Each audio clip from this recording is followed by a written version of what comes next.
Hello, ladies and gentlemen. Hey, Kamaru. Thanks for the time today. How are you doing? Wait, John, you didn't get the first question? Come on. He's doing video right now, so he's passed the reins. Okay. I like that jacket. Where'd that one come from? Oh, this is me right here. You know, at Usman84kg.com. Go ahead, click the link. Get you a jacket. Nice new one. We're going big time now. You're starting your own clothing line? Yeah, of course. You got to start at something. Can't get punched in the face forever. There you go. Obviously, this is a rematch people have wanted to see for a long time. It's been almost 2 years. How much do you think you've evolved since the first fight? Do you think you've I know you said you've lapped the division, but do you feel like you've lapped Colby in terms of skills? Yeah, I mean, I'm just in a place to where I understand what I do. I understand where I'm at. You know, early on in my career, it was like, oh, you live and fight. Literally, you're living fight to fight. So it's like, I got to survive. I got to win. I got to win. I'm in a position now to where it's, you know, I just want to perform the best that I can. I want to continue to have these legendary performances because, you know, I have a lot less to go than where I've come from. So want to make them memorable so my daughter and my kids can look back one day and say, wow, Daddy, you did that, you know. So that's really what I care about right now. And just this night, I mean, the teammates, obviously Justin and Rose, can you give us some insight into what the training for this has been like, and obviously you being the one that's going to look to try to close the show for the team?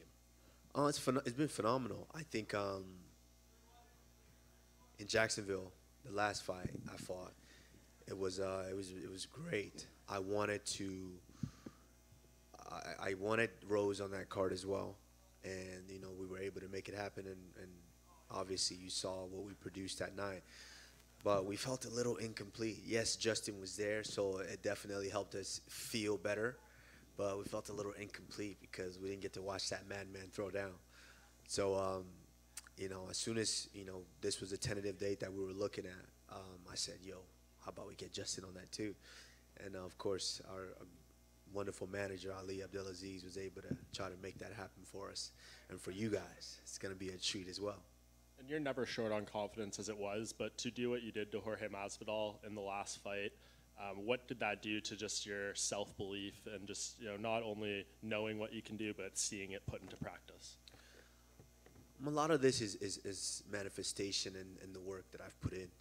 You know, you put in a lot of work for years, like, and I say it, and I know I say it, and it's kind of hard for people to imagine, but you know, I was putting in work when I didn't know what the hell I was doing. I was putting in work just to work, hoping that one day it's going to turn into something. And it eventually did. And of course, you visualize and you imagine all the things that you want to do. And I knew it. Right after that fight, I don't know if you guys ever saw the video on Anatomy of a Fighter. You know, shout out to my man, Will Harris. I was backstage and I was just unhappy. I was unhappy with the performances, like I mentioned earlier. I want to go out there and leave these performances to where when I'm done, I can look back and be happy with. And I was unhappy with that. I was like, no, you know, yes, it was tough because I took the fight on 6 days' notice. And as hard as it is to believe, I went through more adversity than he did. But of course, mine wasn't published because I don't need to do all of that, you know. And going out there and still been performing like that, I just didn't feel like that was my best. So I wanted to right that wrong. So of course I was confident. I knew what I was able to do. I knew what I wanted to do, and I knew what I was going to do. I manifested it. I saw it over and over and trained it, practiced it. Went out there and to put an emphatic finish like that on for the people.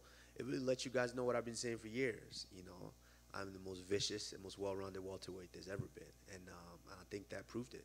You mentioned righting a wrong with Masvidal. What about Colby? Is there anything from that first fight that lingers with you that you want to correct in this one? He's obviously said a ton about the refereeing and claiming you fouled him and this and that and the other thing. Is there any of that with you that you are hoping to correct with this win? No, nothing lingered at all. I mean, you know, like you guys saw the viral video of me and him talking when he turned red. It's simple. It wasn't a decision. I finished you. And, of course, he did the best he could. I actually like the fact that, you know, he stuck with the excuses and he kept making the excuses because, again, it made you guys all want to see that again, right? And so, yeah, he did a wonderful job there. But he said he's saying, oh, it's a fake eye poke when the masses watch you finger my eye. You know, he said it wasn't a nut shot, and I got 5 minutes. He grazed my cup. That's true. And of course, as a man, when your cup gets grazed, you anticipate what's coming after that pain. And I was anticipating the pain, and then after about 30 seconds, you guys can go back and watch the video. Literally about 30 seconds, I'm like, yeah, that pain's not coming. Let's scrap. Let's go. And we continued on. And you saw the shot where I broke his jaw. Clean off, clean shot. He was holding his eye. Did you guys see that? He was holding his eye. He was complaining to the ref that he was an eye poke. And even the commentator, DC, was like, and that was a straight right hand right on the button. And he said it was his eye. So who was actually claiming fouls here? You know, but at the end of the day, he's done a great job of getting the public to believe that. And, you know, I commend him for that. But for me, the wrong that I want to right is just kind of, in that fight, I fought with emotion. As much emotion as I was willing to display is what I fought with. And which is why I think I got hit quite a bit. But it was fun. I had fun. That lets you know that I got a little madman in me too. You know, I don't mind getting hit. But I would say I want to make it a little bit more flawless this time around. And two more quick ones. How much do you just look forward to putting this man behind you? I assume if you beat him again, there won't be much talk about a third fight, at least for quite a while. So is that something that you are keen to have happen, just no more Colby Covington being brought up to you? I don't know. I don't know, because now I'm in the business of pay-per-view. So I don't know if I want him that far back, you know. Of course, I want to go out there and stop him. But, you know, I want him to quickly make his way back so I can stop him again for a little bit more money. And last thing, I'm sure you're going to be asked about Khamzat Chimaev plenty this week. I remember I interviewed you earlier this year, and I asked you about him before he had, you know, to take all this time off, and you said, all respect to the guy, you showed no ill will. The fact that he seems to be getting a very quick push where you had to do 9 fights before you got a title opportunity. What are your thoughts on him now? Is he someone that you see quickly coming on your radar? First and foremost, you know, he's done a tremendous job with the opposition that he's been presented with. You know, no shame in that. He's doing great. You know, I like it. I love all the hype that's being there. Like, let's all be honest. You know, life is not fair. You know, we learn that as kids. You know, life isn't fair. So I know, you know, some guys get a faster push, some guys don't. But it is what it is. You know, more power to him. You know, he's doing a phenomenal job with the position that he's being put in. So, you know, hats off to him. As far as me, you know, I'm at a point in life to where I'm starting to understand, you know, how much this takes from me. And, you know, I've been 9 weeks now away from my daughter, and, you know, FaceTime does help, but it doesn't do it justice, you know, as far as being there each and every day. So, you know, obviously I don't know how much longer I'm willing to do this, you know. They have to make sense for me now. So if he's able to get there, then, you know, we'll talk about it at that point. Come on, right here. First of all, is your knuckle okay? See if yeah. Oh, no, it's okay. You know, when you wrestle and you scrap a lot, you might get a scratch here and there. And, you know, of course, you got to pull a Band-Aid so you don't bleed all over everything.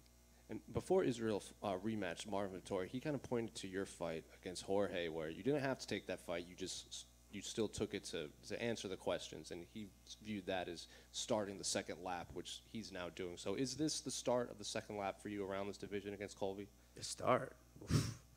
Bro, I'm running. I'm sprinting past these dudes. I'm looking back and smiling at them now. You know, this is a fun one. I'm having fun with this now. That's the thing. I'm having fun with it now. Like I've said before, I've been classically trained in all of this, in this sport. You know, coming up and watching guys like Sugar Rashad Evans and going with him to these media tours and these big fights. You know, I was able to get an inside look at what this could be to where I was able to dream and manifest what I wanted to be. So being up here and having these opportunities now, I'm just, you know, I'm blessed, and, you know, it feels great. I'm having fun. And obviously, since your first fight with him, you've since joined Trevor Whitman. He's also changed camps, and he said he's added a whole lot of new wrinkles to his game. So are you expecting a completely new Colby Covington, or is it like what Tyson Fury's corner said when they fought Deontay Wilder, like a fighter's always just going to go back to what got them to the dance, no matter how much they try to add this deep into their career? Yeah, I mean, obviously you guys have saw what I've done because, you know, I've been fighting, you know, so you guys have seen that. For him, I can't necessarily say the same because knowing the kind of guy that he is, and like I said, we have mutual friends, so I get a good glimpse. I've gotten a good glimpse of who this guy is outside of the cage, and judging by that, you know, I think he's the same asshole, and yeah, just at a new team. So at the end of the day, when you get in there with a lion like me and I hit you in the mouth, you're going to resort to what you know best, and you're going to throw whatever those coaches are saying out the window because you don't really give a shit because you're really an asshole. So. And finally, Michael Chandler was in here earlier, and he jokingly called you a narc, and then he obviously he was joking. He said he still considered you a good friend. Justin Gaethje said that even if he asked you for advice, it wouldn't even matter because they're still getting into a fist fight. So as someone who knows both men very well, what can fans expect in that fight? I'm not asking for a prediction, but just the fight in general. My prediction? No, I'm playing. No, Michael Chandler's a very, very good fighter, explosive fighter. You know, it's one of the reasons me and him kind of bonded while he came down to H Kickboxing a few years back is the fact that we like to work, we like to train smart, and we like to train hard and often. And so me and him gravitated towards one another. And so yeah, I was able to get a good glimpse of who he is as a competitor, and you know, excellent fighter. Very good, hard-nosed fighter. It's so funny how similar these guys are. Justin's just a savage, really. The only word to describe him. This is a guy that kind of loves fighting. I'm being honest with you guys. I don't necessarily love fighting. I love to compete, but this guy just loves what he does. He eats, sleeps, and breathes this. So you guys can expect just the fireworks. And this is one of those fights to where if both of these men are standing after that third round, you could tell that they're just nuts, just madmen. They could definitely take a shot. Kamaru, we mentioned Khamzat here, and you said you haven't got long left in this career. When people start bringing up names like him to you, is there a feeling of like, oh, a champion's work is never done? Like you get rid of one guy and there's already the next guy ahead of you. I mean, that's how it is. Like, come on. After I get done with the fight, what did you guys do last time? I just sent Masvidal to the shadow realm, and you guys are, so who's next? Is Colby next? You know, like that's what it is. It's always going to be that way.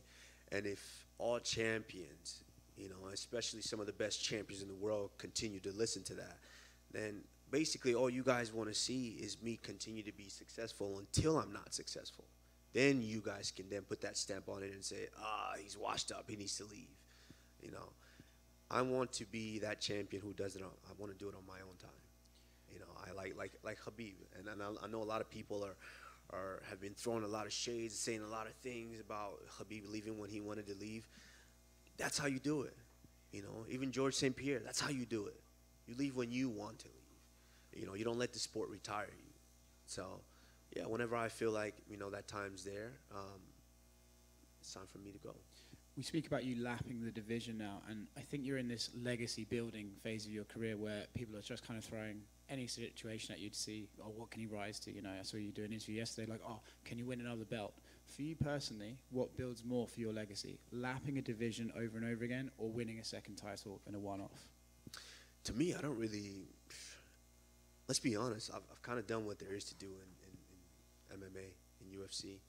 You know, this Saturday, live on ESPN, pay-per-view at Madison Square Garden. What's bigger than that? I've headlined pay-per-views before. The first event back with fans. And look how that looked, how that pay-per-view went. You know, fought Kobe the first time, T-Mobile Arena, headlined that.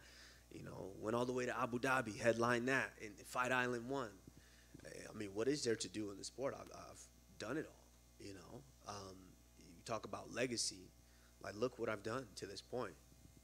You know, when I'm done and I walk away, guys are going to look back and say, wow, he was special, just like we've done with some of the greats. And so if I'm looking at legacy, I want to do something that's not been done before. You know, these guys don't really scare me anymore. I mean, of course, there is the fear of myself and not, you know, competing and not looking the way that I want to look. But what scares me is since when in history have we ever seen pound for pound in both combat sports at their prime go at it? We've never seen that. You know, wouldn't the world love to see that? I know I would. Kamaru, to your left over here. You know, not to give anything away, but for the last fight with Colby, you kind of said, I'm going to keep it on the feet for the fans, throw down with them a bit.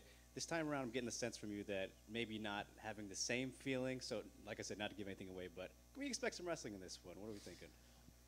Listen, I'm better than this guy in every way possible. I'm just better than him. And that's just one thing that I do well that I didn't realize until, you know, these wins started racking up. I'm like, I kind of control these fights and where they take place and how they go. You know, let's work on that. And so, yeah, the fight's going to play out wherever I want him to play out. Like, obviously, if he wants to not take as much punishment, he's going to try to wrestle. Then he's going to realize very quickly, I'm a much better wrestler than him. Then he's going to have no choice but to stand.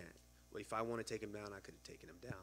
And I can take him down if I want. So we'll have to see. The only thing is, you know, like I said, that first one I wanted to – the world wouldn't have been satisfied if I hadn't done that to him.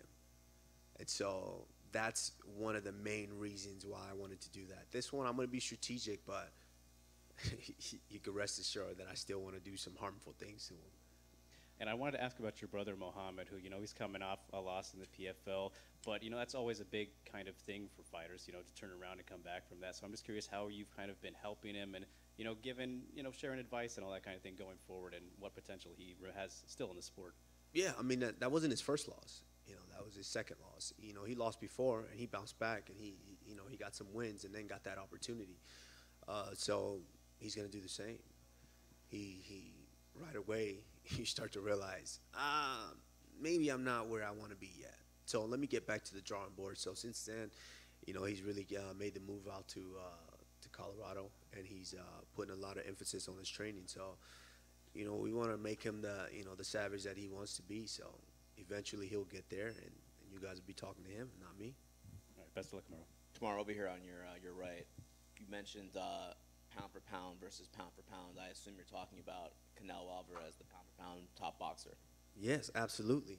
Since when have we ever seen the pound for pound mixed martial artists go up against the pound for pound boxer, both in their prime? Not when they're old or retired and you're trying to pull them back, both in their prime. I think that's something that I think the biggest ever in history. And that's what I'm looking to do. That's something that scares me. That's something that gets me up in the morning. That's something that I might risk leaving my daughter for another 12 weeks for. So, you know, we'll see. That's something that I'm looking at. And, you know, God willing, you know, this Saturday we do what we need to do, then why not? Will you actively try to make that fight happen if you beat Colby on Saturday? I mean, yeah, you know, pound for pound mixed martial artist in the world versus pound for pound boxer in the world, promoted by the pound for pound Dana White. Why not? Why not? You know, why not? And you're, I mean, coincidentally enough, you're actually going head-to-head with him this week. I know. Saturday. We'll see who does better. I mean, we're both in the business of entertainment nowadays. He's going to entertain on the same night. So are we. We'll see who does better numbers. And then we're going to sit there and we'll have a discussion with the pound-for-pound best promoter in the game, in Dana White, and we'll try to make something happen. Have you spoken to Dana about this? Have you expressed this wish to him? Yeah, you know, Dana's hearing about it now, I guarantee you. He's hearing about it now, and that's one thing that I love about Dana is if it makes money, makes sense. So hopefully we have that conversation.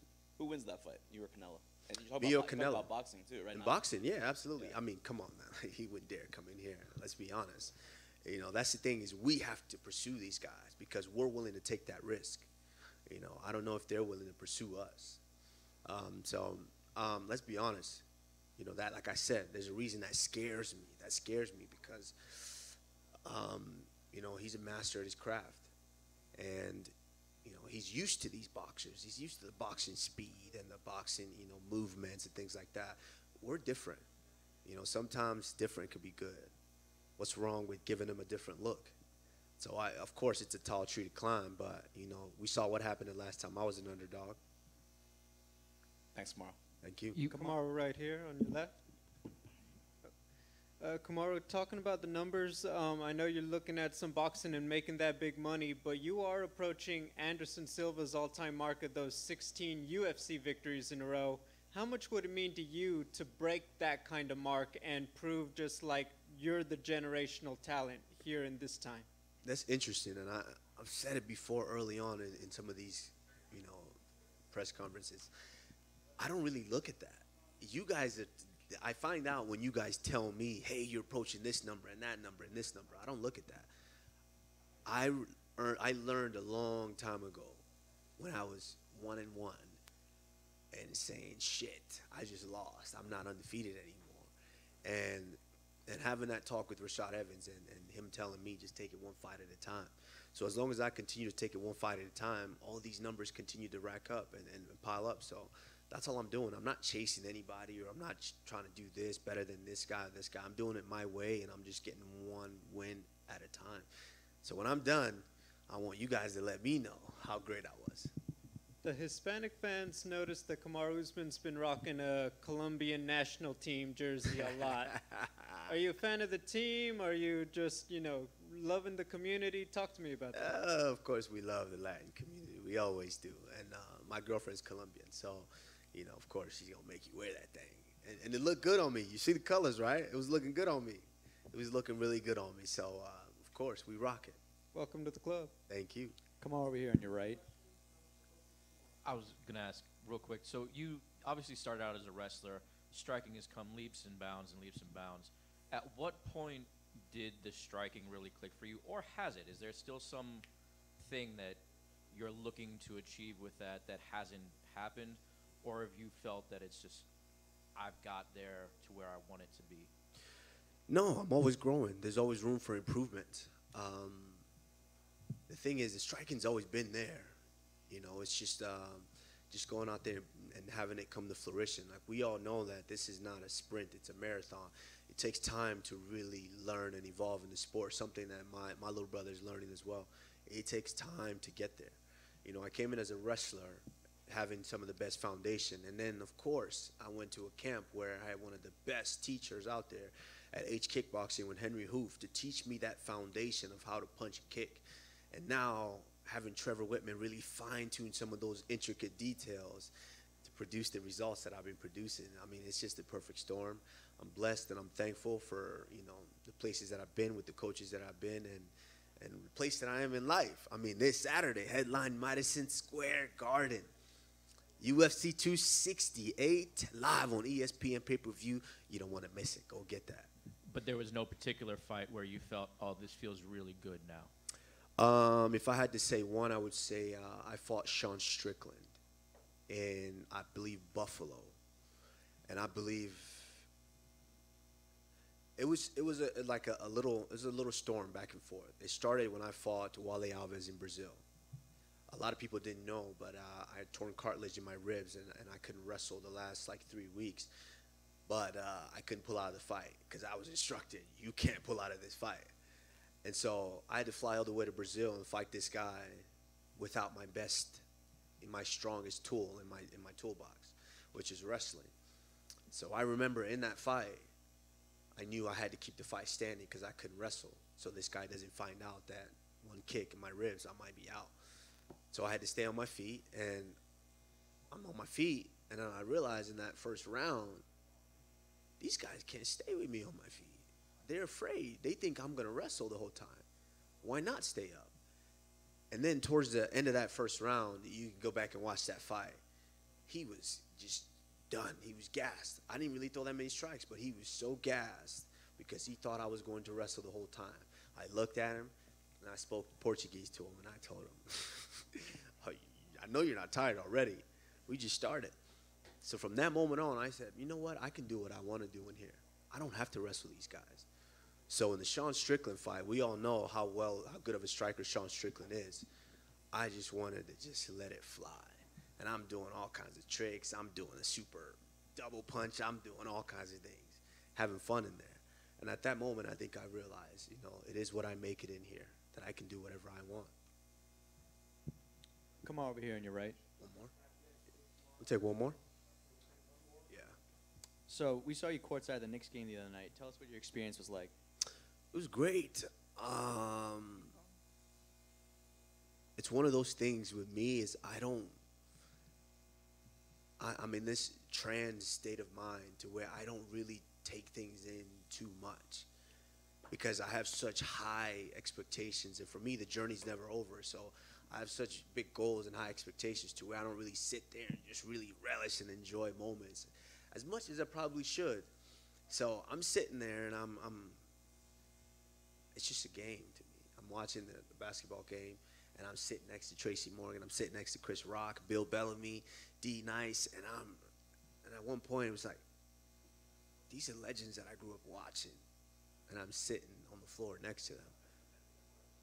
But then I snap out of it, and I got in the back, and then I got goosebumps, like, oh shit, this is where I'm gonna walk out when I fight. So, you know, it's been an amazing roller coaster. You know, I'm blessed to be in this position. I'm blessed to be here. I don't take it for granted, and you know, when I'm done, I think, yeah, then I'll start to be like, you know what, I did that, yeah. So, you know, tell my brother, you know, take pictures now, take a lot of pictures. You know, my man, Patty, take a lot of pictures because I might want to see them later. And last one from me. Obviously, your friend Francis Ngannou was in your corner last time around. First of all, is he going to be here this time around? And secondly, what did you make of the situation with Francis that occurred over the summer? You know, when they created the interim belt, were you surprised by that? It's a tough situation to be in. It's, you know, there's a lot of things that go on behind the scenes that, you know, a lot of people don't know about. And we all wish that we could sit in those rooms with the powers that may be and really understand what, you know, a fighter or the promotions is going through and dealing with. So it's you know, for me personally, as a brother of his and as a friend, it was tough for me. It's tough for me to watch, you know, but it seems like things might be looking up now because, you know, that fight's been scheduled. And let's all be honest, you know, we all know who the heavyweight champion of the world is. You know, like, no disrespect to Gon. He's an incredible competitor. We see what that heavyweight's doing. And so until they step in there and they really duke it out, we know who the heavyweight champion of the world is. All right, thanks, Kamaru. Thank you, guys. I appreciate it.